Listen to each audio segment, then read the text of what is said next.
यहाँ पे shade of people आए हैं। हाँ जी, शेड ऑफ पीपल, बताएं क्या कहना चाहते हैं। हेलो सर, कैन यू जी जी हियर मी? बताएं।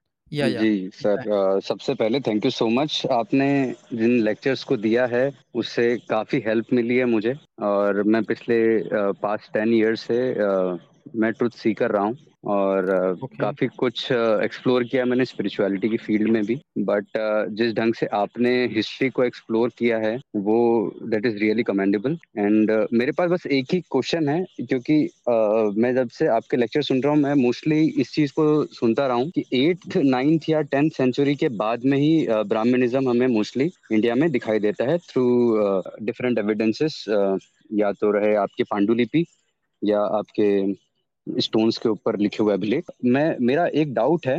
एक चालुक्य डायनेस्टी है साउथ में, आंध्रा की। उस हम्म। डायनेस्टी में वो डायनेस्टी 6 से 8th सेंचुरी का बताते हैं, और उसी टाइम पे बादामी टेम्पल्स मिले गए हैं। हम्म। बादामी टेम्पल्स में आप वैष्णविज्म के कुछ स्कल्पचर्स देख सकते हैं, जिसमें अवतारवाद जो होता है हिंदुइज्म में, जो 10 अवतार की परिकल्पना की गई है, तो वो 10 अवतार का एक स्कल्पचर बना हुआ मिला है पत्थरों पर। तो आप उसके बारे में कुछ बता सकते हैं प्लीज? देखें, चालुक्य जो है वो एक बुद्धिस्ट लोग थे। चालुक्य जो हैं वो बुद्धिस्ट थे। और इसके प्रॉपर सबूत हैं, मतलब हर तरह के सबूत हैं। जैसे ब्रह्मनिकल जो सिस्टम है वो उनको गाली देता है। ब्रह्मनिकल सिस्टम कभी भी उनका सपोर्ट नहीं किया है। दूसरी बात कि जब हम ह्वेन के नोट्स पढ़ रहे थे या इत्सिंग के जो नोट्स हैं उन्होंने भी इन राजवंशों का चर्चा किया है। ऐसा नहीं है कि वो लोग साइलेंट रहे हैं। मैं आपको एक साक्ष्य दिखाने की कोशिश करता हूँ। ह्वेन जी। के नोट्स से ही हम लोग इसको थोड़ा सा क्लियर करने की कोशिश करेंगे और लोगों को भी क्लियर हो जाएगा। हारती नाम की एक डाइटी है। और हारती जो है वो आमतौर पर बुद्धिस्ट लोग मानते हैं हारती को। आपको जानकर ओके। हैरानी होगी कि जो चालुक्य लोग हैं अपने को हारती के ही वंशज बताते हैं। हम्म। ठीक है ना। इसके वो जो एविडेंसेस कहाँ पे हारती, मिलेंगे सर? ये जो आप मैं हारिती देवी का आप ये बता रहे हैं। हाँ, ये मैं बताने की आपको कोशिश करता हूँ। ये वेन की भारत यात्रा में जब हम पढ़ रहे थे, जब गंधार में ये आते हैं, तो जी। गंधार में चर्चा आई है इनकी। मैं बताता हूँ क्या क्या लिखा है, उसको एक बार नज़र पढ़ ही लेते हैं, उससे थोड़ा क्लियर हो जाएगा, बाकी लोगों को भी क्लियर हो जाएगा। ये हाँ, ये रहा। ये इसको कहानियों के माध्यम से आया है, तो इसमें अगर थोड़ी कहानी आती है तो कहानियों को हम स्किप करेंगे, क्योंकि जातक कथाएं थोड़ा सा इस तरह से रहती थी। ये देखें, इसमें लिखता हम्म। है कि दैत्यों की माता हारिती था। बौद्ध लोग इसकी बड़ी प्रतिष्ठा करते हैं। मतलब जो हारिती है, इस हारती को बौद्ध लोग बड़ी प्रतिष्ठा करते हैं। बौद्ध की ही शिल्प कला में आती थी। लेकिन ये दैत्यों की माता, इसको लोगों ने कहा है कि ये दैत्यों की माता थी। क्यों? क्योंकि एक जातक कथाओं के माध्यम से ऐसा दिखाया गया कि ये ना, इसके 500 बच्चे थे। और इसने ऐसा कहा था कि मैं ना जन्म लूंगी तो मैं बच्चों को खा जाऊंगी, दूसरे दूसरे बच्चे जितने राजगिरी हैं।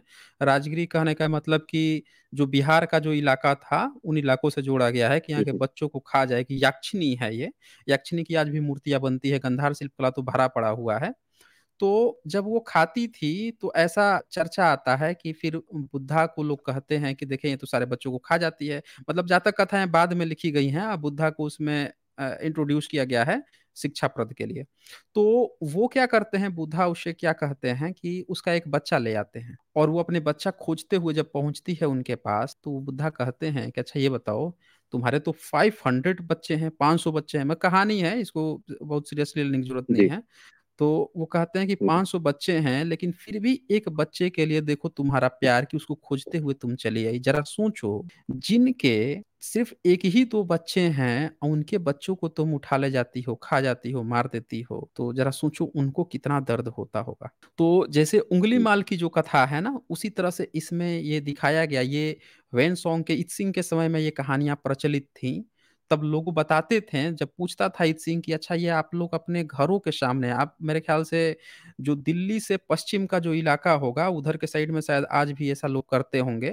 अपने घरों में जब भी ये लोग घर बनाते हैं, जो भी बुद्धिज्म को मानने वाले लोग थे, वो क्या करते थे कि यही याक्षिनी का जो मुंह है उसका एक चित्र बनाते थे, हम्म। और उसके साथ एक दो बच्चे दिखाते थे। और अपने घरों पे जब घर बनाएंगे तो उसके ऊपर ना एक मुंह फाड़े हुए एक औरत का, मतलब बड़ा विकराल सा एक चित्र छोटा सा लगा देते हैं।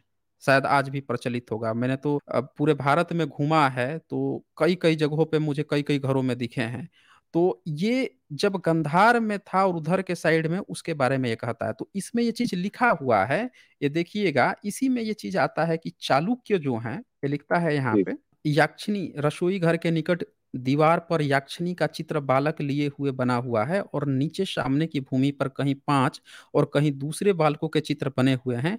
प्रत्येक दिन इस चित्र के सामने भिक्षु लोग भोजन की थाली चढ़ाते हैं। मतलब बुद्धा ने ऐसा कहा कि एक काम करो, तुम बच्चों को मत खाओ, लोग ही तुमको कुछ खाना पीना दे देंगे, ये ऐसा भिक्षु हम्म। लोग बताए थे उसको।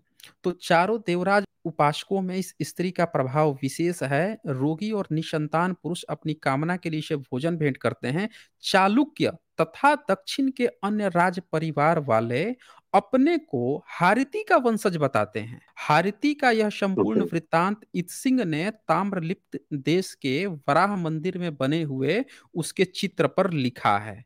तो अब इत्सिंग की जब हम बातें पढ़ेंगे वहां पे, उसको भी मैं निकालूंगा, इसको और एक्सपेंड करूंगा मैं। ये मुझे मिला था तो मैंने आपको यहाँ पे दिखाया कि इससे आपको हेल्प मिलेगी, कि ये जी। बात आई है कि वही हारती जिसकी बुद्धिस्ट लोग जातक कथाओं में चर्चा मिलती है, जिसकी पूरे भारत में लोग अपने घरों के आगे जो बना देते थे ऐसे कि अभी भी इसमें ये भी मेंशन है कि जब कोई खाना खाता था तो थोड़ा सा खाना ना निकाल देता था कि ये ना देवी जी खा लेंगी, हम्म। ये आरती के लिए है। हम्म। ऐसा भी था। संघा राइट। रागों में भी ऐसा लोग करते थे। ये देखिए यहाँ पे लिखा है कि इस कारण पश्चिम के सब संघारामों बुद्ध विहारों में या तो द्वार की ड्योढ़ी में या रसोई घर के निकट दीवार पर याक्षनी का चित्र बालक लिए हुए बना हुआ है, और नीचे सामने की भूमि पर कहीं 5 से 3 दूसरे बच्चों के चित्र बने हुए हैं। ये चीज थी। एक बात जी। और थी कि याक्षनी को माना जाता था कि याक्षनी जहां पे है तो वो जगह ना फलेगी फूलेगी,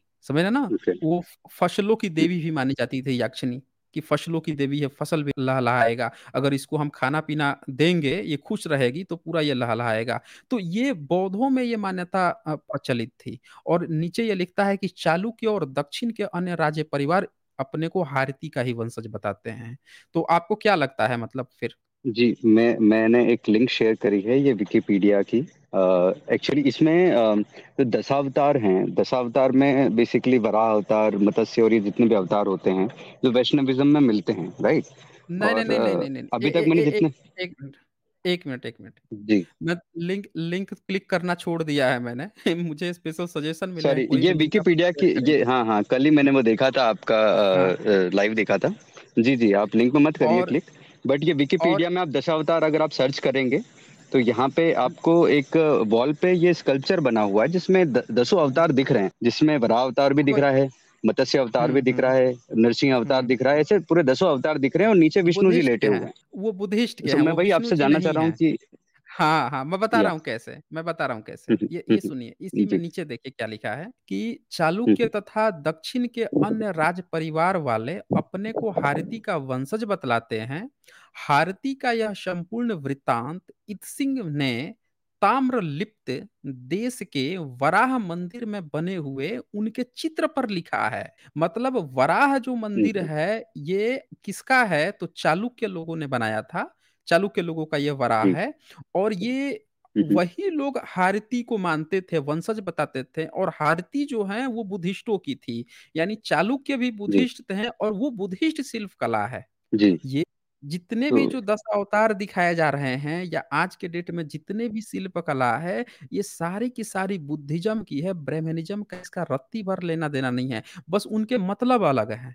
जैसे जातक कथाएं हैं अच्छा। तो उसमें उसमें क्या आएगा कि कुछ ऐसा कहानी आएगा, फिक्शनल कहानी, क्योंकि कथा है तो फिक्शनल आएगा। जी। अब उस फिक्शनल को जब वो चित्र के शिल्प कला के माध्यम से बनाएगा, तो दूसरा व्यक्ति जब उस कहानी को अपने पुराण में लिख लिया बिगाड़ के, या महाभारत में लिख लिया या रामायण में लिख लिया, तो आज वो क्लेम कर रहा है कि अब ये उसका है। नहीं, वो जातक कथाओं का है, बुद्धिस्ट का है, पूरी शिल्प कला ही बुद्धिज्म की है। इनका है ही नहीं ना, रत्ती भर नहीं है इनका कुछ भी। इन्होंने सिर्फ वो कब्जा तो समझ किया में और आता है कब्जा आपने। करके बोल दिया। जी। हम्म जी, आपने जैसे गांधार स्कूल का बताया था, मथुरा स्कूल्स का बताया था, जो स्कल्पचर्स के हम्म लिए होते थे। तो ऑब्वियस सी बात है कि जो बुद्धिस्ट थे वो स्कल्पचिंग कर रहे थे, बट मेरा यही डाउट था कि ये अगर 10 अवतार को लेके इनका पूरा वैष्णविज्म खड़ा हुआ है तो वो 10 अवतार क्या इन लोगों ने जातक कथाओं से लिए हैं? ये बोरोड हाँ, हैं 10 पूरा, अवतार भी?